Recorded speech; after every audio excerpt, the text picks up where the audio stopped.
दोस्तों, जब हम इतिहास की बात करते हैं तो ज्यादातर लोग राजाओं के शौर्य और युद्धों की कहानियां याद करते हैं। लेकिन इतिहास के पन्नों में कुछ ऐसे काले लम्हे भी दर्ज हैं जहां इंसानियत को दरकिनार कर इंसानों को ऐसी ऐसी सजाएं दी गईं जो खून जमा देने वाली थी और रूह तक कांप उठे। ये वो दौर था जब सजा सिर्फ सुधार का तरीका नहीं थी, बल्कि दर्द देने और डर दिखाने का हथियार बन चुकी थी। आज हम आपको इतिहास की 10 सबसे भयानक सजाओं के बारे में बताने जा रहे हैं, जहां इंसान की चीखें राजमहलों तक गूंजी थीं और जहां दर्द को धर्म, कानून या मनोरंजन तक बना दिया गया था। अगर आपने अब तक चैनल सब्सक्राइब नहीं किया है तो कर लीजिए, क्योंकि आगे जो आप सुनने जा रहे हैं वो आपका दिल दहला देगा, लेकिन आपको रोक भी नहीं पाएगा सुनने से। Number 10, the brazen bull, Greece. यह सजा पहली बार यूनान के तानाशाह फालेरस ने दी थी। एक विशाल पीतल का बैल बनाया जाता था, खोखला अंदर से। फिर आरोपी को इसके भीतर डाला जाता था और नीचे आग जलाई जाती थी।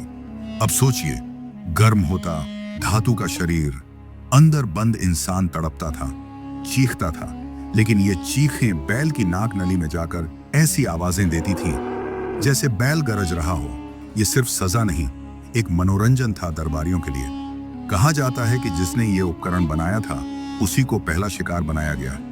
नंबर 9, फ्लेइंग, पर्शिया और मिडिल ईस्ट। सोचिए, अगर आपकी पूरी चमड़ी जिंदा रहते उतारी जाए तो क्या होगा। यही था फ्लेइंग, जिसमें कैदी को बांधकर सिर से लेकर पैर तक की त्वचा को धीरे धीरे चाकू से छीला जाता था। यह सजा अक्सर देशद्रोहियों को दी जाती थी और यह जिंदा हालत में शुरू होती थी।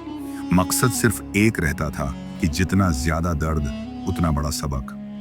अशूर साम्राज्य और पर्शियन राजाओं ने इस सजा को सार्वजनिक रूप से दिया ताकि लोगों में डर बना रहे। एक फ्लेइंग का तमाशा घंटों चलता था और देखने वालों की रूह तक कांप जाती थी।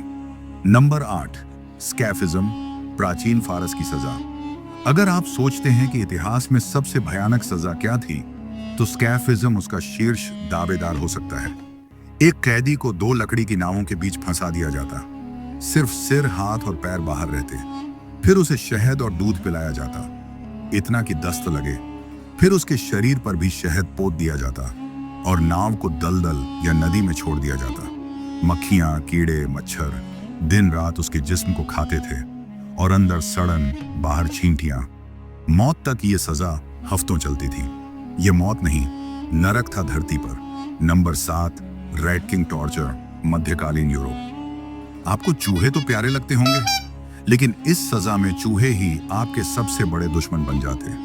कैदी को बांध दिया जाता, उसकी पेट पर लोहे की बाल्टी रखी जाती जिसमें चूहे होते।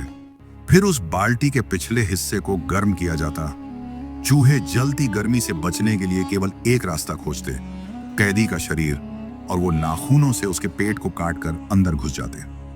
चीखें, खून, तड़प, सब कुछ एक डरावनी फिल्म जैसी, लेकिन यह सच्चाई थी। नंबर 6, किले के दीवार में जिंदा चिनवा देना, भारत। भारत में भी राजाओं की सजाएं कम भयानक नहीं थीं। कुछ महिलाएं जिन्हें पवित्रता भंग का दोषी माना जाता, या राजभक्त जो गद्दारी करते, उन्हें किले की दीवार में जिंदा चिनवा दिया जाता।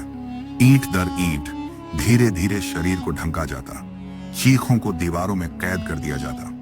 आज भी कुछ पुराने किलों में कहा जाता है कि रात में रुलाई सुनाई देती है, जैसे कोई अंदर से कह रहा हो, मैं अब भी जिंदा हूं।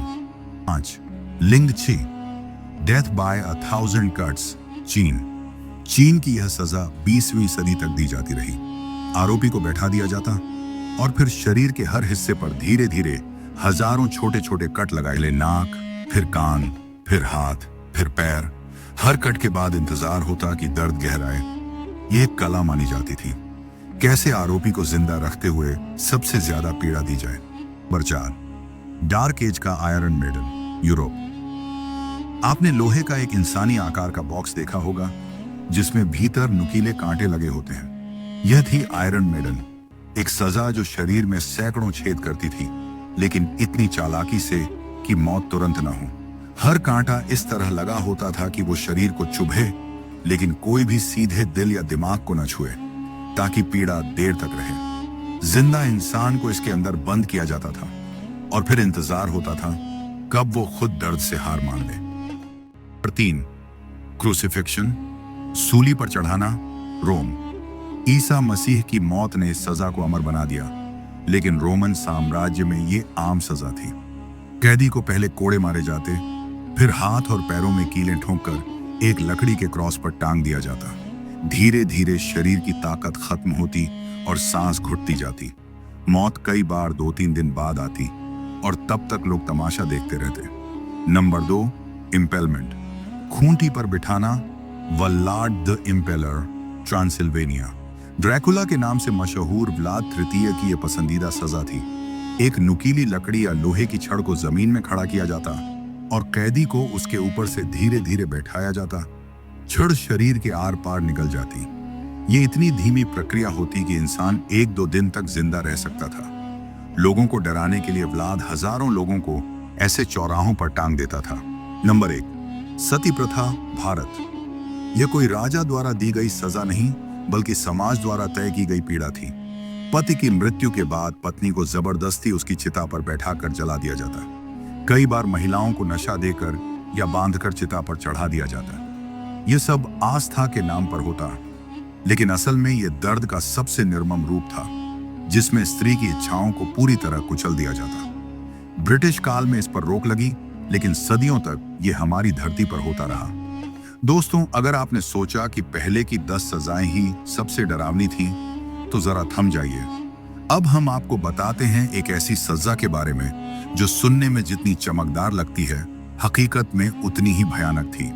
ये सजा दी जाती थी पिघले हुए चांदी या सोने को इंसान के गले, कान या पेट में डालकर। यह काम किसी राजा या जालिम शासक द्वारा तब किया जाता था जब कोई व्यक्ति राजद्रोह, धोखाधड़ी या विशेष रूप से घृणित अपराध में पकड़ा जाता। सोचिए, धातु जब 1000 डिग्री सेल्सियस से ऊपर गर्म होकर पिघलती है और वो किसी के गले या पेट के अंदर डाली जाए, तो इंसान का शरीर बाहर से नहीं, अंदर से जलने लगता है। सिर्फ कुछ सेकंड में शरीर का पूरा अंग तिल तिल कर गलने लगता है। मौत तुरंत नहीं आती, बल्कि पीड़ित उस दर्द से गुजरता है जो शायद शब्दों में बयान भी नहीं किया जा सकता। इतिहास में एक मामला दर्ज है। रोमन साम्राज्य में क्रासस नामक एक जनरल ने अपने दुश्मन को ऐसी ही सजा दी थी। उसके गले में मोल्टन गोल्ड डाला गया और कहा गया, तू सोने का भूखा था ना, अब पी इसे। यह सजा एक प्रतीक बन गई लालच, धोखे और सत्ता की हवस की भयावह परिणति का। और यही है इंसानियत के नाम पर सबसे क्रूर तमाशा, जब धातु की चमक के पीछे दर्द की चीखें गुम हो जाती थीं। तो दोस्तों, ये थीं इतिहास की 10 सबसे खौफनाक सजाएं, जहां इंसान का दर्द सत्ता का तमाशा बन गया था।